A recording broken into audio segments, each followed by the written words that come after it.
अस्सलाम वालेकुम। सर जी, finance act जो रिसेंट गवर्नमेंट ने तब्दीलियाँ की हैं, अमेंडमेंट्स की हैं, उस पर पिछले सेशन में काफ़ी गुफ्तगू हो गई।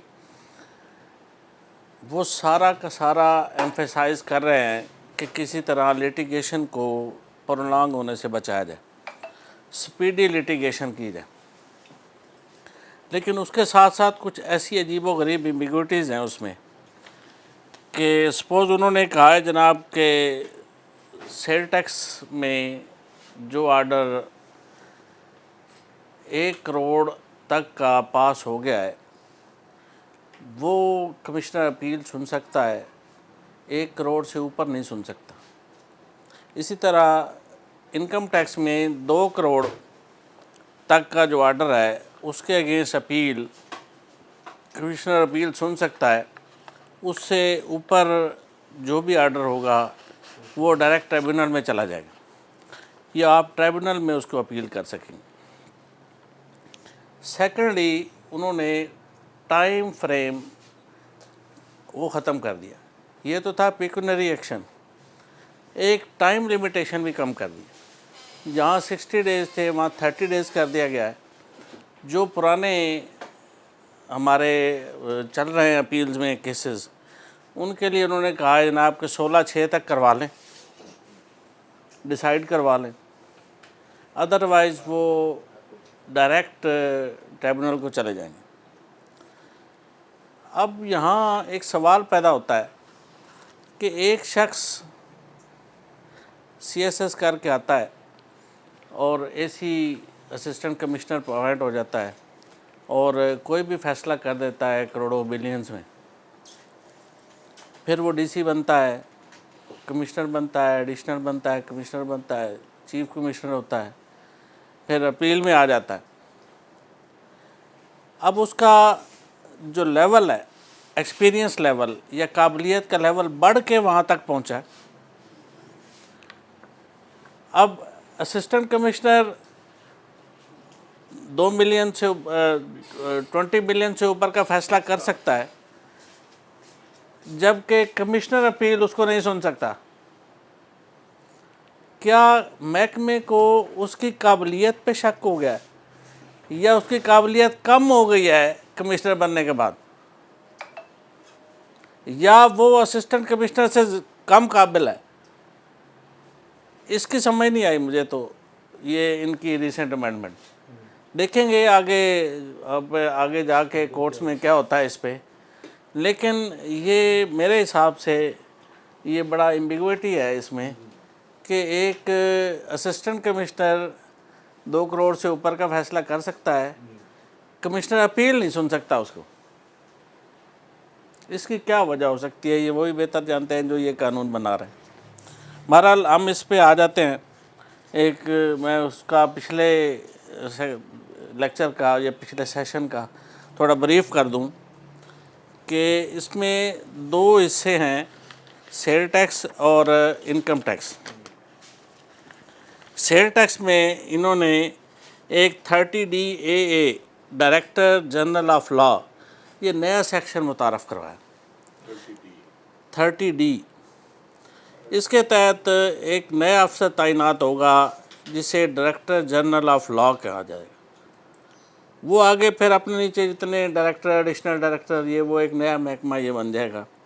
और कोई भी अफसर या दूसरा अफसर जिसको बोर्ड चाहेगा इसमें अपॉइंट करेगा। और लेकिन इसके फ़राइज़ और वो सारा कुछ अभी आने बाकी हैं।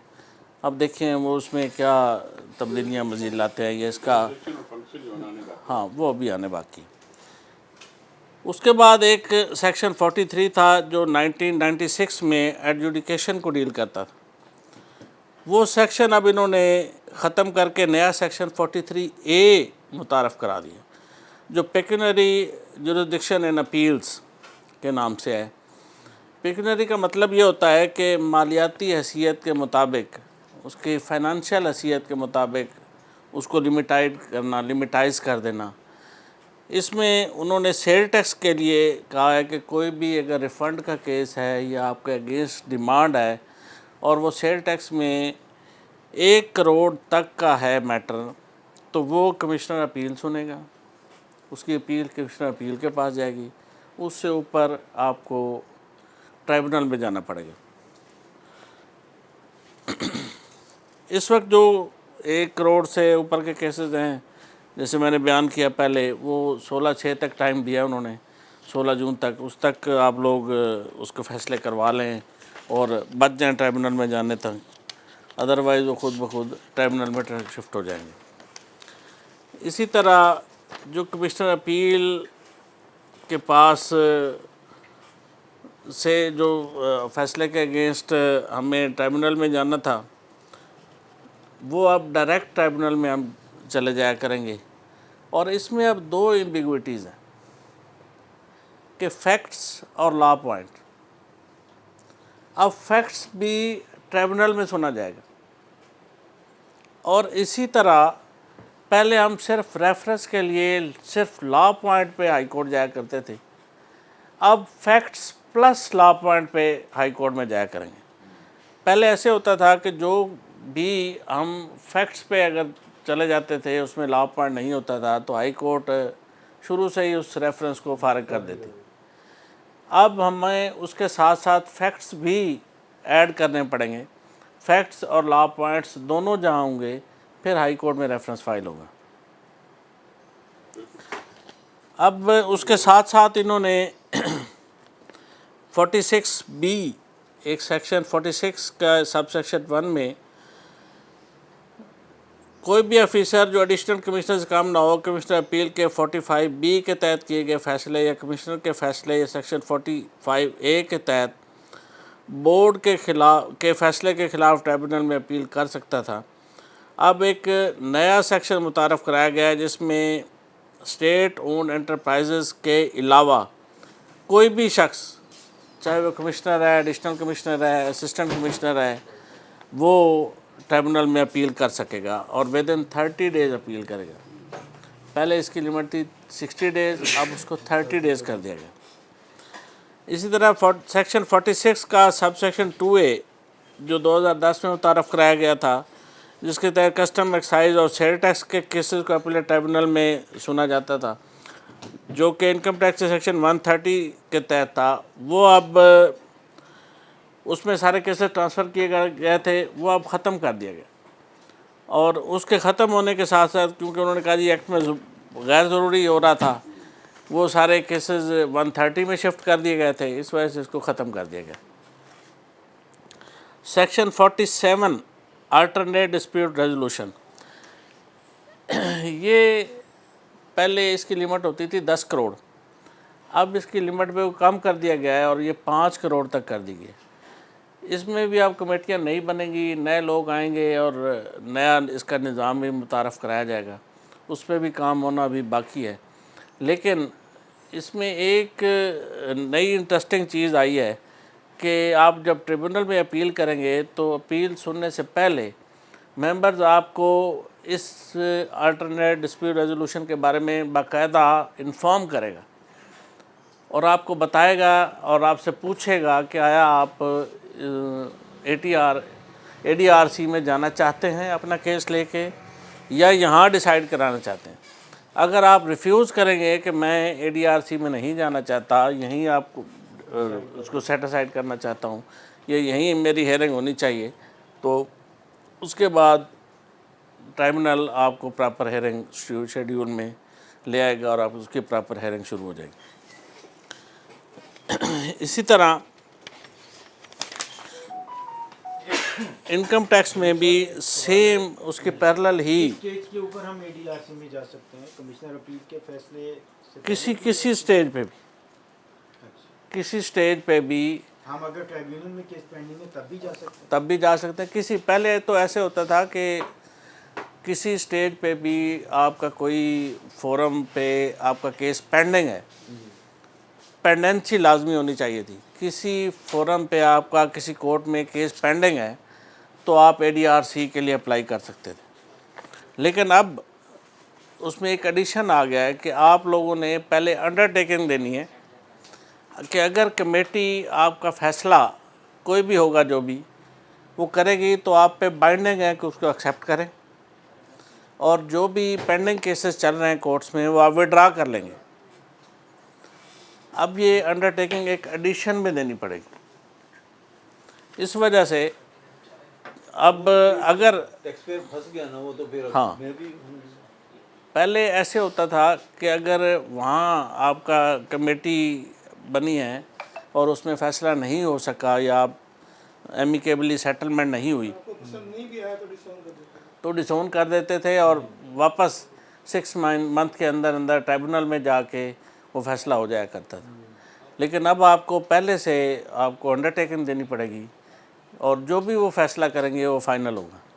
कमेटी का फैसला ही फाइनल होगा हाँ। या जो रिपोर्ट बोर्ड को भेजी जाएगी कमेटी का फ़ैसला ही फाइनल होगा और वो उसी बोर्ड उसको एक्सेप्ट करने का पाबंद होगा और वही टैक्सपेयर भी पाबंद होगा, वो भी पाबंद होगा। बोर्ड भी पाबंद होगा। हाँ जी, इसी तरह इनकम टैक्स में भी सेम लाइंस की अमेंडमेंट्स की गई हैं। उनमें सेक्शन 122A में तब्दीली से आप कमिश्नर 2 करोड़ तक के माली मामलात को रिवीजन कर सकेगा, जबकि वही मैंने कहा कि असिस्टेंट कमिश्नर 4 करोड़ तक का फैसला कर सकता है, जबकि कमिश्नर 2 करोड़ का करेगा। सर इसके बहन भी एक लॉजिक है, ये हमें समझ नहीं वो आई। लॉजिक है कि टू माइंड अप्लाई होंगे अगर ज़्यादा अमाउंट होगी। सिंगल माइंड है लिमिटेड और अनलिमिटेड टू माइंड, ये लो नहीं, जो 4 करोड़ लगा रहा है वो सिंगल माइंड है। वो सिंगल माइंड लग गया ना। हाँ जी। अब आगे जो है डबल माइंडेड उसको लगाए अप्लाई होगा। डबल माइंड की समझ नहीं आई। डबल माइंड में क्यों, उसके पास Two mind- ऑर्डर आ गया ना, असिस्टेंट कमिश्नर की आ गई, ओपिनियन आ गई, अब वो अपना माइंड अप्लाई करेगा उसमें अमेंडमेंट करने के लिए, डबल माइंड हो गया ये। नहीं यूं नहीं डबल माइंड नहीं, ट्रिब्यूनल में जब जाएगी अपील होगी तो 2 बंदे होंगे, अच्छा डीवी सुनेगी। वो DB डबल नहीं। माइंड अप्लाई होगा। डीबी नहीं, डीबी नहीं वो तो अपने ट्राइब्यूनल है। अभी मैं कमिश्नर की बात कर रहा हूँ। कमिश्नर को इसलिए थोड़े पैसे दिए गए, यानी कि लिमिटेशन की है कि वो सिंगल माइंड अप्लाई कर रहा है 2 करोड़ तक या करोड़ तक, लेकिन उससे ऊपर जब होगा तो डबल माइंड अप्लाई होगा। ये लॉजिक है। अच्छा सर, इसमें ये बताएं कि डीबी का कंसेप्ट है अपना नए लॉ में? तो डीबी के नए लॉ में डीबी का कंसेप्ट नहीं है। नहीं है। सिंगल बेंच, डबल बेंच, जो उसका दिल करे, जो दिल अकाउंटेंट मेंबर की डेफिनेशन और जुडिशल मेंबर की डेफिनेशन हर चीज़ तब्दील करके रख दी है। तो अब सिर्फ एक उनको सेविंग दी गई है ट्राइब्यूनल्स को। हाँ जी।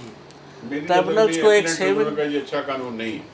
एपीलेट ट्रिब्यूनल का एपीलेट का मकसद जो होता है रेमेडी एक देना तो होता है, एडमिनिस्ट्रेशन टैक्सपेयर से के अलग लिए होना रेमेडी का एक फोरम है कि वो कमीशन अपील के पास जाए, ट्रिब्यूनल में जाए। अब जब जरगे में चला गया, वो जरगा है ना, वो फैसला कि जी पंचायत जिम्मे होती है, पंचायत की चलते इन्होंने एक फोरम कम कर दिया ना, तो वो एग्री करने वाला टैक्स फोरम फैक्टर जाती है और हायर फॉर्म पे जाएगा। वो डिस्करेज होगा क्योंकि वहाँ पे रिश्वत की चांसेस ज़्यादा बढ़ जाएंगे, सिफारिश के चांसेस ज़्यादा बढ़ जाएंगे, इसलिए वो नहीं नहीं होगा। मेरा ख्याल वो ये होगा कि वो आईटी लेवल पे ही काम जो है पहले ही इतना ज़्यादा वहाँ रश ऑफ वर्क है, रेट बढ़ गया ना उसका। नहीं तो उसको अप्लाइज करने वाला एक फोरम बना दिया एक किस्म का। पहले ही इतना रश ऑफ वर्क है वहाँ पे। अब अल्टीमेटली वो इसको बढ़ाएंगे, बेंचेस भी बढ़ाएंगे और वहाँ पे बैंक तो बढ़ेगा, बैंक लेकिन बढ़ेगा। सर कितनी बड़ी बड़ी अदालतें हैं, एक मिनट है, कितनी बड़ी बड़ी हाई सुप्रीम कोर्ट तक अदालतें कहीं पे है कि हम जो फैसला करेंगे वो आप दोनों पार्टियां बाउंड होंगी, एक को फायदा होता है एक नुकसान। फिर इसका ये लेकिन होना यहाँ चाहिए बाउंड- कि- यहाँ पे तो बाउंड करने का मकसद क्या हुआ कि वो तो सिर्फ ADRC के लिए। जब एडीआरसी में ना एडीआरसी में बाउंड करने का यूनिट मकसद इंचार्ज ये है है ना, ना। यूनिट इंचार्ज इसको भी थोड़ा सा इनको चाहिए तनाबे कसे। चेक एंड बैलेंस अगर चेक एंड बैलेंस है वो भी उसका एकदम उठा देता है वो, हाँ जी। हाँ, और अगर वो एकदम ट्रिब्यूनल से एकदम टूटता है क्यों उतनी हायर लेवल पे वो क्यों असेसमेंट फिर अगर करेगा? उसका केस उड़ता है ट्रिब्यूनल में तो रीजनेबल उससे पूछा करे, जाना चाहिए। रीजनेबल करे, मुझे ऐसे तो नहीं ना वो बेसिस विदाउट अपने विम्स पे और हाइपोथिकेटेड बेसिस पे जो फैसले करेंगे। With reasoning. क्यों इमरान साहब आपकी नज़र में ये कानून, मेरी नज़र में ये रेमेडी टैक्स पेयर की रेमेडी के लिए फेवरेबल नहीं है। हो सकता है हाई कोर्ट में चैलेंज उसमें सर चैलेंज हो जाएगा। जो मैंने फॉलो किया ना, हमारे बिल्कुल ऐसे। इम्तियाज साहब, बनाने वाले जो जो सारे हैं, पार्टी अल्लाह माफ कर दे, ऐसा कोई नहीं होगा। बिल्कुल वो अवेलेबल है, वो रेमेडी अवेलेबल है कि अगर आप 10% डिमांड का पे कर देते हैं तो आपको स्टे अवेलेबल है। लेकिन अपील ट्राइब्यूनल में पेंडिंग है, लेकिन आपको एक और वहाँ पे इशू है कि आप लिमिटेशन वहाँ पे 90 डेज की है। 90 डेज के अंदर अंदर ट्राइब्यूनल ने आपका फैसला डिसाइड करना है।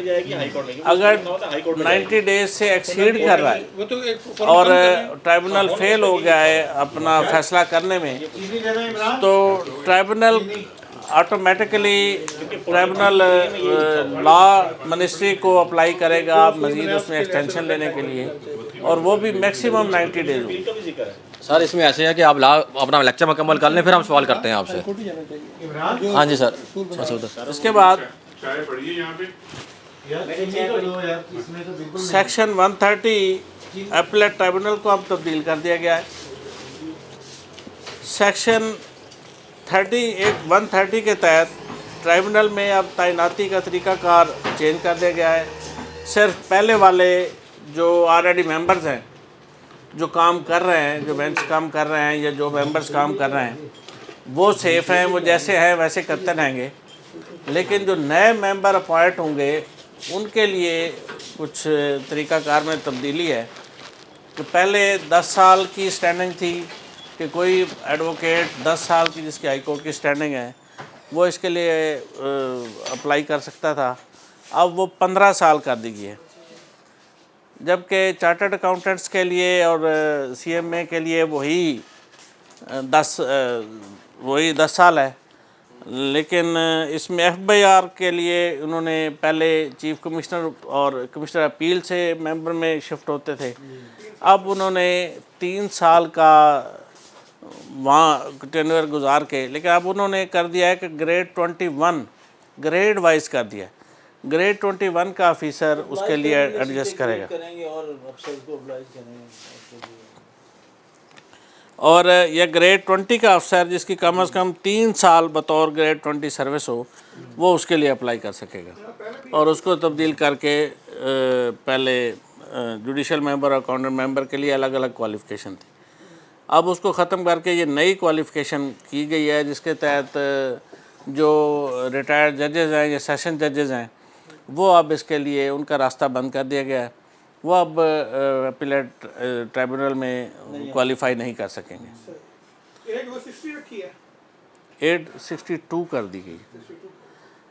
सेक्शन 131 अपीलेट ट्राइब्यूनल के में अपील करने का वक्त अब 60 दिन से कम करके 30 दिन कर दिया गया। और अब इसमें फ़ीसेस का भी थोड़ा सा तब्दीली की गई है। कमिश्नर अपील के लेवल तक तो वही फ़ीसेस हैं, जबकि अपीलेट ट्राइब्यूनल और हाई कोर्ट के लिए फ़ीसेस तब्दील कर दी गई हैं। कंपनी के लिए 5,000 रुपये से बढ़ाकर 20,000 कर दी गई है। इंडिविजुअल्स के लिए 2,500 से बढ़ाकर 5,000 कर दी गई है। और ट्राइब्यूनल में रिकवरी के लिए स्टे का दौरानिया ज़्यादा से ज़्यादा 180 दिन से कम करके 90 दिन कर दिया गया। Section 132 decision of appeals by the appellate tribunal, इसको तब्दील कर दिया गया है। अब ट्राइब्यूनल के लिए फ़ैसले का वक्त 6 महीने से कम करके 90 दिन कर दिया गया। अगर ट्राइब्यूनल उसमें फ़ेल हो जाता है या किसी वजह से 90 दिन में नहीं कंप्लीट कर सकता अपना डिसीजन, तो उसे लॉ मिनिस्ट्री से 90 दिन के लिए बाकायदा एक्सटेंशन लेनी पड़ेगी, और वो भी मैक्सिमम 90 दिन होगी, और उसके बाद इसको कंक्लूड करना लाजम होगा। ट्राइब्यूनल के लिए लाजमी है कि वो पहली पेशी पर टैक्स गुजार को 134A के तहत ADRC के बारे में बताएगा। अगर कि आया आप टैक्स पेयर ADRC में अवेल करना चाहता है फैसिलिटी, या यहीं पे करना चाहता है इसको हेयरिंग, या यहाँ से डिसाइड करवाना चाहता है, तो उस सूरत में अगर टैक्स पेयर रिफ्यूज़ करता है तो ट्राइब्यूनल इसको प्रॉपर हेयरिंग में ले आएगा और इसको डिसाइड करेगा। टैक्स पेयर डायरेक्ट ADCR में नहीं जा सकते, डायरेक्ट नहीं जा सकते, किसी फोरम पे पेंडिंग होना ज़रूरी है। अब ट्राइब्यूनल के लिए लाजमी है कि अपने शेड्यूल पे बड़ा सख्ती से इम्प्लीमेंट करवाए, और इसकी एक मेन उन्होंने जो टैक्स पेयर के लिए प्रेशराइज़ करने के लिए एक तरीका निकाला है कि कोई भी एडजस्टमेंट लेने के लिए उसे 50,000 रुपये जमा करवाना पड़ेगा किस फोरम पे? Appellate tribunal. अच्छा, अगर केस की एडजस्टमेंट लेना चाहता है, पहले तो वो कोई प्लॉसिबल रीज़न बताएगा, उसके बाद उसे 50,000 रुपये जमा करवाने पड़ेंगे, फिर उसको उसकी एडजस्टमेंट वकील मिलेगी। को अपने असिस्टेंट रखने पड़ेंगे। आप लाहौर गए हुए हैं, मुल्तान में फिक्स हो गया फिर। सर यही तो बड़ी बड़ी क्या प्रॉब्लम आएंगी, ये तो ये रेट करनी पड़ेंगी, ये इस पे सीनियर्स को आवाज़ उठानी पड़ेगी, एसोसिएशंस को उठानी पड़ेगी कि ये पॉसिबल नहीं है। यही नहीं बताते कि हमारे सेल्फ वो चल रहा है ना सारा। अच्छा, इसी तरह सेक्शन 133 के तहत रेफरेंस टू हाई कोर्ट को तब्दील कर दिया गया है। अब हाई कोर्ट में रेफरेंस दायर करने के लिए वक्त 90 दिन से कम करके 30 दिन कर दिया गया और लॉ पॉइंट के साथ साथ फैक्ट्स को भी ऐड किया गया। पहले सिर्फ लॉ पॉइंट्स पे रेफरेंस फाइल हुआ करता था, लॉ पॉइंट्स के अलावा वो इनिशियल स्टेज पे ही रिफ्यूज़ कर दिया जाता था। अब उसके साथ फैक्ट्स को भी ऐड किया जाएगा और ट्राइब्यूनल के फ़ैसले से 30 दिन तक रिकवरी नहीं होगी, उसके बाद रिकवरी स्टार्ट हो जाएगी। अगर आप हाई कोर्ट से रिकवरी रुकवाने के लिए स्टे लेंगे तो आप पे लाजिम है कि 30% डिमांड का आप पेमेंट जमा करवाएंगे और आपका स्टे हो जाएगा। और वो स्टे का दौरानिया ज़्यादा से ज़्यादा 6 महीने तक हो। 6 महीने में हाई कोर्ट को भी अपना फ़ैसला देना पड़ेगा। और एक अच्छी बात की है इन्होंने कि हाई कोर्ट में अब स्पेशल बेंचेस हुआ करेंगे, स्पेशल टैक्स बेंचेस हुआ करेंगे जो सिर्फ टैक्स के मैटर्स सुनेंगे और वो अलग से स्पेशल बेंचेस होंगे। नॉर्मल जो हमारी रोस्टर है उसमें ये शामिल होंगे, जो गाए बगाए वक्तन फ़वक्तन चीफ जस्टिस उसको अनाउंस किया करेगा। इसका मतलब आपके फ्यूचर ब्राइट है, चांसेस हैं। इंशाल्लाह फ्यूचर तो सबका ब्राइट होता है, बस मौके मिलते रहें आप जैसे दोस्तों की वजह से। इसी तरह एक और अलार्मिंग सिचुएशन भी है कि पहले 100 रुपये फ़ीस हुआ करती थी हाई कोर्ट रेफरेंस की, अब उसको बढ़ा के 50,000 कर दी गई। अल्टीमेटली ये इंसाफ रेफरेंस। 50,000 कर दिए। अब इसका मकसद क्या है ये समझ से बाहर है कि 50,000 फ़ीस रख के आप आया टैक्स पेयर को इंसाफ ना देने की तरफ जा रहे हैं। हर चीज़ कॉस्टली हो गई है, उनका इंसाफ भी कॉस्टली। अगर बिजली के रेट के मुताबिक ये बेसिक राइट्स के अगेंस्ट है, इसके ख़िलाफ़ भी एसोसिएशंस को आवाज़ उठानी चाहिए और रिकमेंडेशंस भेजनी चाहिए। इवन प्राइम मिनिस्टर को अब तो चेयरमैन FBR से काम आगे निकल गया है, ये पास हो गया है। और ये हम नुमाइंदों को भी चाहिए जो हम इलेक्ट करके इलेक्टेड बॉडीज़ को भेजते हैं, ये सबसे ज़्यादा ये इसको इम्प्लीमेंट करवाने में इस 50,000 को ख़ास तौर पे ये किरदार सेनेट का है, जहाँ सारे उमरा बैठते हैं और उन्हें नहीं पता कि एक नॉर्मल टैक्स पेयर अगर उसे रेफरेंस फाइल करना पड़ जाता है, जो दुकानदार है या नॉर्मल ट्रेडर है, वो इतनी बड़ी फीसेस कैसे उसको बियर कर सकेगा या इंसाफ ले सकेगा। ये तो यही हो गया कि जो कुछ निचली सतह पे करप्शन के हालात बढ़ जाएंगे और निचली सतह पे लोग कोशिश करेंगे भाई यहीं दे दिला के काम चलाया जाए। और ये ओबलाइज कर रहे हैं हमारे हिसाब से तो डिपार्टमेंट को डिपार्टमेंट अन्नदाता बन जाएगा, जो कुछ करे वही डिपार्टमेंट कर दे, आगे किसी की जरूरत ही ना हो अपीलों में जाने की। हाँ जी, ये कर देते हैं, नहीं तो आप वहाँ से चांसेस ऑफ रिवीजन ये रिवाइज हो जाएंगे, जी हाँ, हो जाएंगे बात। इसमें भी सेल टैक्स की तरह अपीलेट ट्राइब्यूनल ADRC का 134A सेक्शन के तहत ADRC के सब सेक्शन 1 और 2 को तब्दील कर दिया गया है। इसके मुताबिक भी अब 5 करोड़ रुपए से ज़ायद के जो केसेस होंगे वो ADRC में सुने जाएंगे, और इसके लिए भी नई अभी फॉर्मेशन आएंगी, इसको कैसे इम्प्लीमेंट करना है। लेकिन ये ज़रूरी होगा कि ये कमेटी 60 दिन के अंदर अंदर अगर फ़ैसला नहीं करती तो अपीलेट ट्राइब्यूनल को चला जाएगा केस, और वो अगले 90 डेज़ में इसको फ़ैसला करने का पाबंद होगा। अगर कोई क्वेश्चन आंसर है तो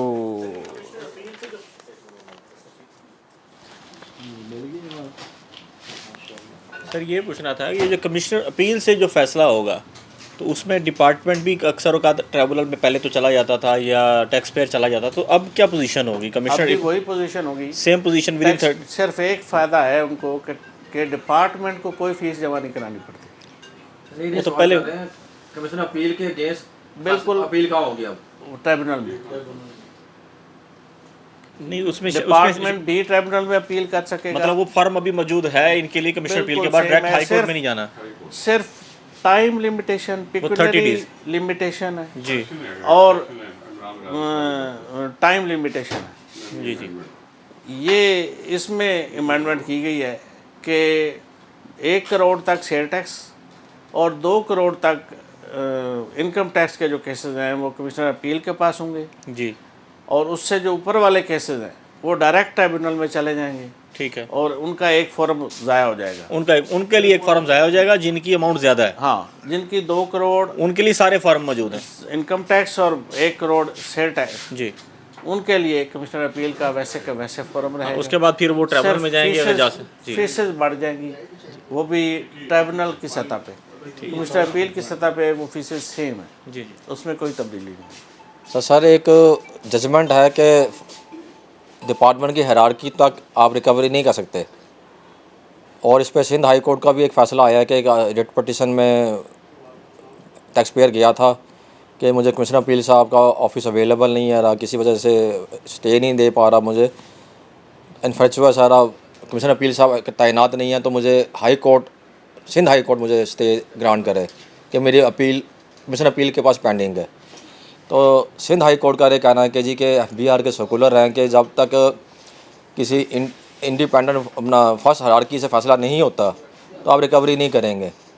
तो नॉर्मली कमिश्नर अपील का फ़ैसला आता है तो उसके बाद रिकवरी शुरू हो जाती है।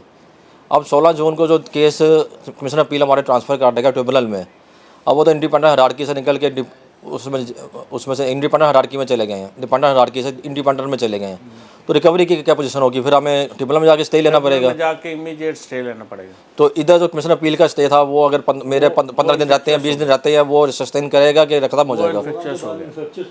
16 जून के बाद इन्फ्रेक्चुअस हो गया सब, अगर मैंने 1 महीने का स्टे भी है मेरा, हाँ, फिर भी वो इन्फेक्शस हो गया, आपको ट्राइब्यूनल से दोबारा स्टे लेना पड़ेगा। अगर ट्राइब्यूनल के केसेस आपको लेफ़्ट ओवर हो गए हैं और आप नहीं कर सके तो हाई कोर्ट से आपको स्टे लेना पड़ेगा। फर्स्ट अपील तक जो है आपकी अच्छा, पहले ये था हाई कोर्ट जब स्टे दे देना एक दफा, फर्स्ट अपील तो ट्रिब्यूनल तो जब तक वो वकेट ना करे रिकवरी नहीं बनती कि कुछ वो उसमें रहे। नहीं, अब मैक्सिमम पहले भी आइन में दिखाई कि 6 महीने से ज़्यादा चलेगा, लेकिन उसके बावजूद जो है ना जब वो स्टे दे दे उसे कोई छेड़ते नहीं, अगर छेड़े तो जज उससे पूछा हाँ भी तुमने कैसे किया? नहीं, लेकिन अब उसके लिए ज़रूरी हो गया है कि आप 30% डिमांड का जमा कराएंगे, फिर आपका स्टे होगा, और वो भी मैक्सिमम 6 महीने तक होगा। वो भी जमील साहब वहाँ पे वो और उसके लिए पहले तो ये होता था कि नॉर्मल DB सुना करते थे, उसमें लगते थे, और जो सिविल क्रिमिनल के जजेस हैं वही सुनते थे। अब इसके लिए स्पेशल बेंचेस होंगे और वही आपको वो DBs आपके टैक्स केसेस मैटर सुनेंगे। अच्छा सर, एक एम्बिग्यूटी आ रही है कि कहीं मैंने सुना है, मैंने पढ़ा नहीं है अभी, कि हाई कोर्ट के फैसले में पता नहीं सेल टैक्स के अगेंस्ट सुप्रीम कोर्ट का फॉरम मौजूद नहीं है, इनकम टैक्स के अगेंस्ट सुप्रीम कोर्ट का फॉरम मौजूद नहीं है, तो उस पर ज़रा रोशनी डाल दें कि ऐसी क्या एम्बिग्यूटी ही है या कोई अफवाह है? उसमें कोई तब्दीली नहीं आई, अच्छा, वो एज इट इज़ है। हो सकता है कि आगे कुछ चीज़ें और लेके आ रहे हैं, वो हो सकता है फाइनेंस बिल का हिस्सा हूँ, उसमें बहुत सारी तब्दीलियाँ कर रहे हैं, उसमें कुछ तब्दीलियाँ तो एक्ट में कर रहे हैं कि आपके शेड्यूल्स में कमिश्नर का लफ्ज़ हटा के डिप्टी कमिश्नर का किया जा रहा है तमाम शेड्यूल्स में, 7 शेड्यूल में टोटल। और इसी तरह जो आपके फर्स्ट शेड्यूल में जहाँ रेट ऑफ टैक्सेस दिए गए हैं वो सारे अब सेक्शंस के साथ ही दे दिए जाएंगे, ताकि आपको वहीं पे हर सेक्शन के साथ ही आपको रेट्स का पता चल जाया करे। इसी तरह अब जो नई फार्मेशंस हैं और नए फोरम्स के मुतालिक उसमें भी तब्दीलियाँ आ रही हैं। हो सकता है नेक्स्ट मंथ तक, मेरे ख्याल 10 तारीख तक आ जाएगा बजट, उसमें कुछ चीज़ें वाज़े हो जाएं। लेकिन कुछ और भी प्रॉब्लम्स आ रहे हैं कि शायद उनका कोरम पूरा नहीं हो रहा और ये बजट आगे ना हो जाए और ये बजट शायद असम्बली ना दे पाए, ये भी रिमर्स चल रही हैं। हो सकता है अगर इस में जो उन्होंने प्रपोज्ड अमेंडमेंट्स हैं अगर यही पास हो जाती हैं तो इसमें काफ़ी सारी चीज़ें जो हमारी एम्बिग्विटीज़ हैं आप फरमा रहे हैं वो शायद क्लियर हो जाएं। इसमें एक्सप्लेनेटरी वो एसआरओज भी आते होते हैं इसके बाद, आजकल में वो भी आ जाएगा ये जो अमेंडमेंट हो चुकी है। हाँ, उससे पहले वो 350 में एक एसआरओ अच्छा आ गया है जो शायद आप लोगों के नॉलेज में 488 लिएबिलिटीज वाला, हाँ, कि लिएबिलिटीज को कैपिटल के साथ मर्ज करके उसका 5 टाइम को लायबिलिटीज को आपके कैपिटल का हिस्सा बना दिया। कैपिटल का हिस्सा तो नहीं बनाया लेकिन कैपिटल के साथ प्लस कर दिया करके गया। उसके साथ उसकी रकम को सम कर दिया उसके साथ जम करके, तो उस तरह अपना ये हमारे एसोसिएशन की तरफ से भी बड़ा भरपूर इस पे ज़ोर दिया गया था कि ये इस तरह कर लिया जाए, क्योंकि तमाम कारोबार एटलीस्ट मेरा नहीं ख्याल कोई भी हो ऐसा कारोबार जो एक्रूवल बेस पे ना हो।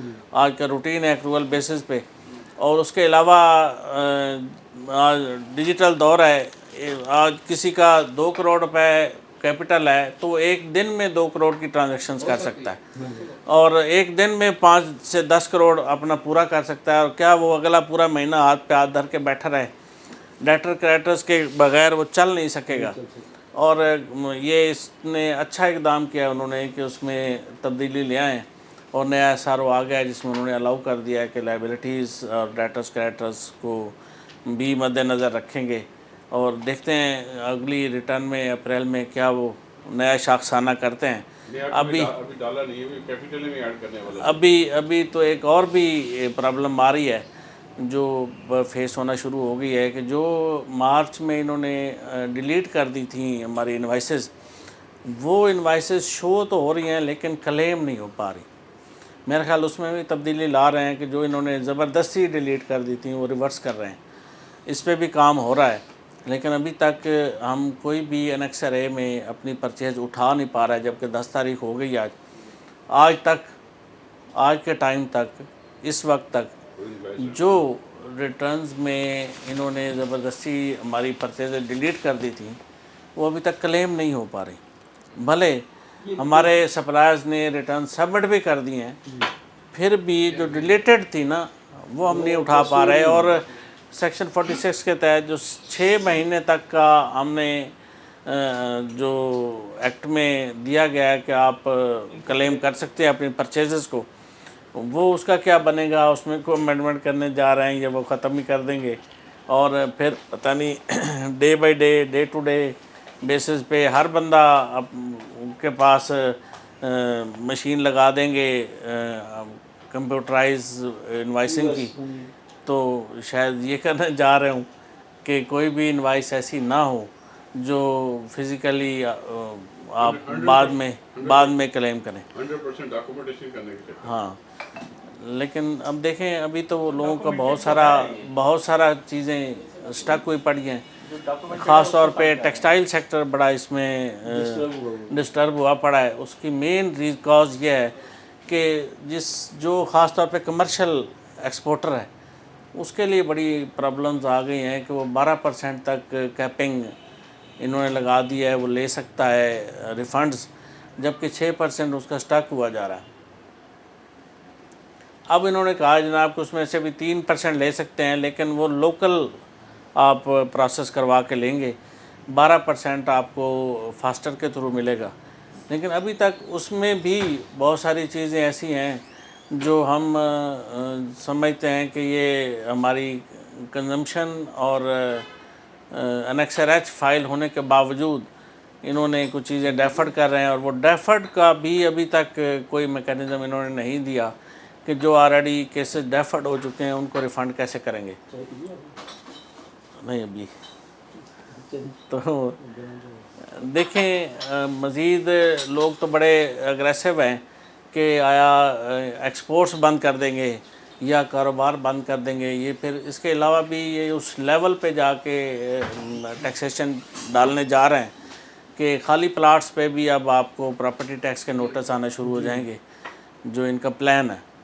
और आई थिंक ये जून से ये एक्सरसाइज स्टार्ट हो जाएगी कि जो खाली प्लाट हैं, इससे कता नज़र कि वो कितने मरले हैं और किस मकदार में, उस पर भी प्रॉपर्टी टैक्स भी लेंगे, उस पर 7E भी लेंगे, और उस पर अदर आपके टैक्सेशन भी स्टार्ट हो जाएगी। मेरे ख्याल चमड़ी उधेड़ने वाली बात रह गई है, बाकी तो ठीक है। कोई और क्वेश्चन रह गया हो तो अरे बताएं। आखिरी लूट लो जितना लूट सकते हैं आवाम को। नए इससे बेहतर था कि ये नए इंडस्ट्रियल जोन्स बनाते, नई इंडस्ट्री को प्रमोट करते। पब्लिक बिजनेस हो कोई। हमने किसी दौर में पढ़ा था कि पाकिस्तान जब आज़ाद हुआ तो बड़े बड़े इंडस्ट्रियलिस्ट पाकिस्तान के हिस्से में आए और उन्होंने डिवोशन के साथ पाकिस्तान को स्टैंड अप किया और यहाँ इंडस्ट्रीज़ लगाई। लेकिन फिर एक फ्यूडल सिस्टम आ गया, उन्होंने वो सारी इंडस्ट्रीज़ नेशनलाइज कर ली और वो पाकिस्तान को एक ना दहाने पे पहुंचा दिया। रातों रात जो बिलियनर्स थे वो रातों रात सड़कों पे आ गए। और आज ऐसे रहा है कि अब भी यही सूरत हाल हो रही है। ख़ास तौर पे जो इंडस्ट्री के लिए इन्होंने टैरिफ्स मुतारफ़ कराए हैं बिजली के, वो बिल्कुल भी उसको कोऑपरेट नहीं कर रहे कि डेली बेस पे बढ़ रहे हैं टैरिफ इनके हर 15 दिन बाद, हर हफ्ते में। उसमें सोलर पे भी टैक्स को वो भी इम्प्लीमेंट नहीं करने जा रहे हैं। एक और भी उसमें बड़ी ज़बरदस्त एम्बिग्विटी है कि एक चीज़ आपने आज बेच ली है, आपकी प्रोडक्शन है, आपने प्रोड्यूस कर ली एक चीज़, एक आइटम प्रोड्यूस करके प्रोडक्ट मार्केट में ले आए और आपने सेल कर ली। आपको मई में जाके, जून में जाके आपको जनाब कहेंगे जी मई में आपकी कास्ट में जो शामिल था ना बिजली का बिल, वो 4 लाख रुपए से कम था, आपको 4 लाख और पे करने हैं। तो वो अपनी कास्ट में जो ऑलरेडी डाल के और वो बेच चुका है एक आइटम, या आप सपोज़ एक किसी होटल पे जाते हैं और वो वहाँ पे आप 50 रुपए की बोतल पी के आ जाते हैं, और नेक्स्ट वीक आप होटल वाले आ जाते हैं जो आपने पिछले हफ्ते जो बोतल पी थी वो तो 55 रुपए की थी, आप 50 रुपए में पी के आ गए, 5 रुपए और दें। यही सूरत हाल पाकिस्तान में चल रही है और बिजनेसमैन इतना टेंस है कि आई थिंक जो चंद यूनिट्स चल रहे हैं वो भी क्लोज़ होने जा रहे हैं। और जब ऐसी सिचुएशन क्रिएट हो जाएगी कि बिज़नेस कम्युनिटी के पास कोई ऑप्शन नहीं रहेगा अपना सरमाया लुटाने के अलावा, तो अल्टीमेटली वो बंद कर जाएगा। और जब अनएम्प्लॉयमेंट्स बढ़ेगी और आपकी एक्सपोर्ट्स भी रिड्यूस हो जाएंगी, तो फिर आप बग़ैर चमड़ी उतारे आप किस तरह अपने टारगेट्स पूरे करेंगे और किस तरह ये पॉलिसीज़ को इम्प्लीमेंट करेंगे। चीज़ें तो बेच ही रहे हैं ऑलरेडी, लेकिन चीज़ें, घर की चीज़ें बेच के भी आप कैसे गुजारा करेंगे और कब तक करेंगे, ये इनको होश के नाखून लेने चाहिए। और हर बिज़नेस कम्युनिटी तो बोल ही रही है, हर फोरम पे हम देख रहे हैं कि वो बोल रहे हैं, लेकिन उनकी सुन कोई नहीं रहा। और जब ऐसी सिचुएशन आ जाए कि सुनने वाला कोई भी ना हो और वो तंग आके मुल्क छोड़ने पे आ जाएं, तो फिर अल्लाह ही हाफिज़ है। 30 कंपनियां सऊदीया की बुलवा ली या 100 कंपनियां पाकिस्तान की बुलवा ली, वो जॉइंट वेंचर के लिए, जॉइंट बिजनेस के लिए, वो तो बड़ा इंप्रूव कर रहे हैं। वो तो इंडस्ट्री बड़ी एनालिसिस भी था कि इस साथ 3 टाइम्स ज़्यादा लोग हैं यहाँ पे, हम इंडस्ट्रियाँ चलेंगी। अपने बिजनेसमैन काम कर नहीं पा रहे और सऊदीया के बिजनेसमैन यहाँ काम कर रहे हैं। साहब ने भी अपने लेक्चर में एक बात की थी 2.93 ट्रिलियन मतलब उनको बताया गया है कि इतना टैक्स है जो अभी लोगों के पास है वो वापस लेना है। दरअसल बात ये है कि उनको समझाने वाले जो है ना वो लगता है मेरे जैसे हैं और वो उसी पे बैठ के वो सर आप जैसे हो तो फिर भी समझ रहे हैं, लेकिन आप वो ठीक समझना फरमा ही नहीं रहे चाहते। जी आप समझना ठीक नहीं फरमा रहे चाहते। हैं। आप देखें कि जहाँ भी इतना टैक्स बढ़ा है, सर ने भी यही बात की है कि जनाब इतना है और आप इस पे मल्टीप्लाई करते जाओ, ये टैक्स भी लगाओ, ये भी लगाओ। वो समझना ही नहीं चाहते। समझना ही सर नहीं उनको चाहते। पता है, उनको समझ भी सब है, कुछ उन्हें लेकिन पता उनके है। मकासद कुछ और हैं। उनके मकासद कुछ जहाँ और भी हैं, आगे उनको कुछ और हासिल दिवालिया करना चाह रहे हैं। आपका एटमी रोल बैक करना है, ये सारा सर कुछ। उनको पता है, एक्चुअली सब कुछ पता है। चीज़ें ऐसी हैं जो हम इस फोरम में, क्योंकि रिकॉर्डिंग चल रही है, कोई बात नहीं। इस फोरम पे हम इमरान उसको भाई, डिस्क्लोज नहीं करना चाहते। यार बंद करो, क्लोज करो यार। लेक्चर हो गया। तो सर इसमें दो बातें करते हैं फिर क्लोज करते हैं। असल में एक्चुअल सिचुएशन इसकी बैक पे यही है कि हमारे हमसाए में अभी आज़ाद हुआ है हमारा अफ़गानिस्तान, तो वहाँ एक भी आपका CSS नहीं है, ब्यूरोक्रेट नहीं है, और वो ग्रो कर रहा है, और हमारे पास हर कदम पे ब्यूरोक्रेसी है। और उसके बावजूद ब्यूरोक्रेट्स जब डबल केबन डाले में बैठ के और टमाटर प्याज का रेट पूछने जाएंगे तो अल्लाह ही हाफिज़ है, हम फिर क्या कह सकते हैं। इस मुल्क का बेड़ा गर्क ही पढ़े लिखों ने किया है। आप देखिए जजेस कौन है पढ़े लिखे, रुक जाए, वो गुजर रहा है। वकाला पढ़े लिखे, नहीं, टीचर, पढ़ाई लेक्चरर पढ़े लिखे। हमने मिस यूज़ किया। Misuse किए। एक्चुअल इसमें इसकी बेस बैक पे बहुत सारे चीज़ें ना कार फरमा है, जिसमें हम सब शामिल हैं। अपने जाती बेनिफिट वाले लोगों ने इसका बेड़ा गर्क किया है, बाकी पढ़े लिखे लोग भी यहाँ अगर उस वक्त जब पाकिस्तान ग्रो कर रहा था और इंडस्ट्री हमारी बूस्टअप हो रही थी, उस वक्त कमाया ना जाता, नेशनलाइज ना किया जाता, तो आज हमारा और होता सिस्टम। हम बैरूनी पॉलिसीज़ को अपने यहाँ इम्प्लीमेंट कर लेते हैं। हमारा जितना भी ये हमारा सेल टैक्स का और इनकम टैक्स का जितना लॉ है, ये हमारा बनाया हुआ नहीं बोर्ड किया हुआ हमने। हमने जिससे पैसे लेते हैं वो हमें प्रेशराइज करता है और बना के देता है मॉडल कि आपने ये चलाना है। भाई साहब सवाल करो जी। चले सर, दो सवाल करते हैं फिर इसको आज वाइंड अप करते हैं। टॉपिक पे सर बात करूँगा मैं। एक तो 3 तारीख को मेरे ख्याल में प्रेसिडेंट साहब ने साइन की है एक्ट पे, और 6 तारीख को वेबसाइट पे आ गया जी कि हम इसको पब्लिश कर रहे हैं फॉर द इम्प्लीमेंटेशन। अब इस मेरे पूछना है कि गजट में अभी नहीं आया, तो क्या अभी एक एम्बिग्यूटी चल रही है? हम कमिश्नर अपील के पास जाते हैं, वो हमारी अपील नहीं ले रहा। ट्रिब्यूनल में जाते हैं तो वहाँ इशू आता है कि गजट में नहीं आया, तो हम अपील फ़ीस कौन सी लें? क्या अपील पे इस पर जो 2 करोड़ से 1 करोड़ से ऊपर की, तो हमारे पास डायरेक्ट अभी ये हो सकती है। तो एक तो वो थोड़ा सा इस पर रोशनी डाल दें। दूसरा बड़ा अहम और बड़ा ही क्रिटिकल क्वेश्चन है कि क्या गवर्नमेंट ने एक इंफ्रास्ट्रक्चर जो FBR का, अदालतों का, हाई कोर्ट का और ट्रिब्यूनल का चाहिए इसके लिए, जो इन्होंने बदल दिया है, तो क्या इसके ऊपर कोई इन्होंने डेवलपमेंट की है, कोई प्लानिंग की है, कोई बजट में हिस्सा रखा है कि अगर वो स्टाफ को बढ़ाते हैं तो क्या स्टाफ के लिए, अगर वो एक अदालत लगाने के लिए जज की एक अदालत 30 वर्कर चाहिए, मसलन जज साहब से लेकर 2 मेंबर होंगे, नीचे स्टाफ होगा, तो 30 आदमी होते हैं तो एक अदालत बनती है ट्रिब्यूनल की। तो क्या इतनी इन्होंने वर्क फोर्स को हायर कर ली है या सिर्फ एक ट्रायल बेसिस पर वकला को ख़राब करने के लिए, वकला को भगाने के लिए, वकला का रोज़गार बंद करने के लिए ये मजहूम कोशिश की जा रही है? इस पर ज़रा अगर होमवर्क नहीं किया तो फिर इसको लॉ कैसे बन गया है? जरा इस पर थोड़ा सा 2 क्वेश्चन है दोनों पे कि क्या अभी एप्लीकेबल कब से होगा लॉ? गजट पे आने के बाद एप्लीकेबल होगा। दूसरा देखिए क्या होमवर्क मुकम्मल हुआ कि नहीं हुआ। ये लॉ जो अभी एक्ट बन गया है प्रेसिडेंट साहब के साइन होने के बाद, ये एप्लीकेबल तो हो गया है। भले अभी ये गजट नहीं आया गजट में इसका। नहीं आया, लेकिन आ जाएगा, अंडर प्रोसेस है। लेकिन जो मेन काज इसके पीछे नज़र आ रही है वो है ओबलाइजमेंट, वो लोगों को ओबलाइज करने के लिए। अब इन्होंने कह दिया जनाब कि पहले ये था, उनके पास प्राइम मिनिस्टर की सवाबदीद पावर थी कि उसने कितने मेंबर नए भर्ती करने हैं, जिसको प्राइम मिनिस्टर साहब चाहेंगे उसको भर्ती कर लेंगे और वो जुडिशल मेंबर आ जाएगा।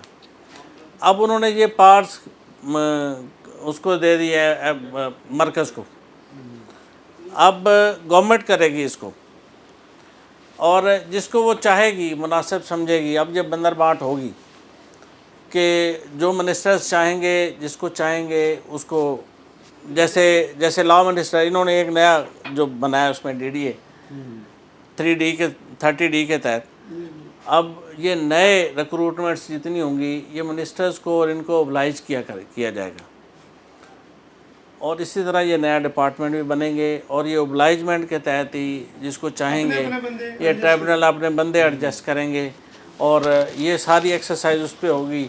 और मेरा ख्याल है ये एक्सरसाइज फजूल हो रही है, जिससे मुल्क को नुकसान होगा, इनका पर्सनल तो फायदे होंगे। हाँ, लेकिन बज़ाहिर तो ये दिखाना चाह रहे हैं कि हमने 30 डेज़ कर दिया, इसको स्पीड अप कर दिया है, लेकिन इस तरह स्पीड अप करने से ये मसाइल हल थोड़ी होंगे।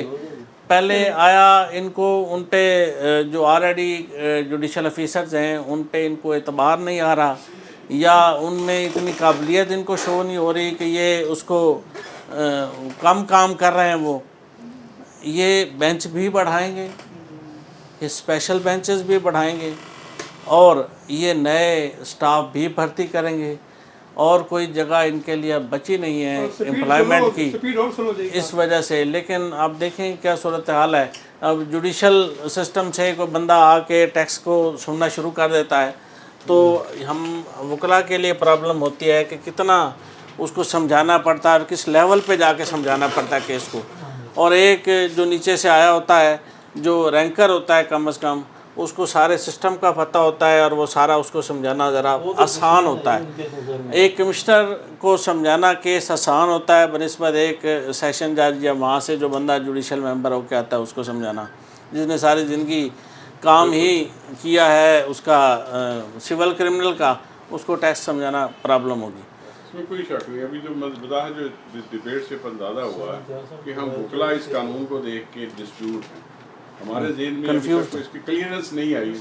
क्लियरेंस नहीं है तो बेचारे जो टैक्स पेयर हैं उन बेचारों को क्या पता चलेगा। जी सर, इसको मैं राय पर हम वाइंड अप करेंगे। बात वही है कि हमारे ही मतलब हम कर्जा इसलिए लेते हैं कि ब्यूरोक्रेसी की गाड़ियाँ खरीद सकें। और बड़ी प्यारी हमारे इरफान सिद्दीकी साहब हैं, बड़े हमारे सीनियर मेंबर हैं, तो उन्होंने यही बात की कि जी कि हमारे पैसों से कर्जा IMF से कर्जा लिया जाता है। कर्जा इसलिए लेते हैं कि जी कि ब्यूरोक्रेसी की गाड़ियाँ हैं और हमसे पैसे लेकर पता नहीं वो किसको खुश करना चाह रहे हैं। अब सेशन को क्लोज़ करने के लिए मैं जनाब शेख मोहम्मद रफ़ी साहब से गुजारिश करूँगा वो तशरीफ़ लाएँ, और इम्तियाज़ कियानी साहब और हमारे पहले सेशन के जो उस्मान हादी साहब, इनका शुक्रिया अदा करते हैं, और हाजरीन जो हमारे इधर बड़ी तादाद में मौजूद हैं इनका भी शुक्रिया अदा करते हैं। जनाब शेख मोहम्मद रफ़ी साहब।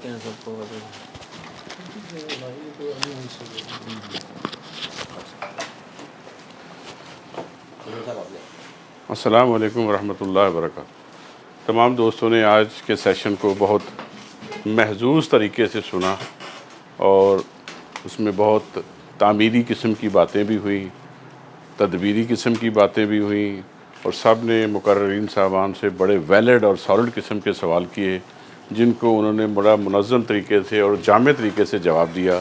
मेरा ख़्याल है इससे बेहतर सेशन इन दोनों टॉपिक्स पे नहीं हो सकता था।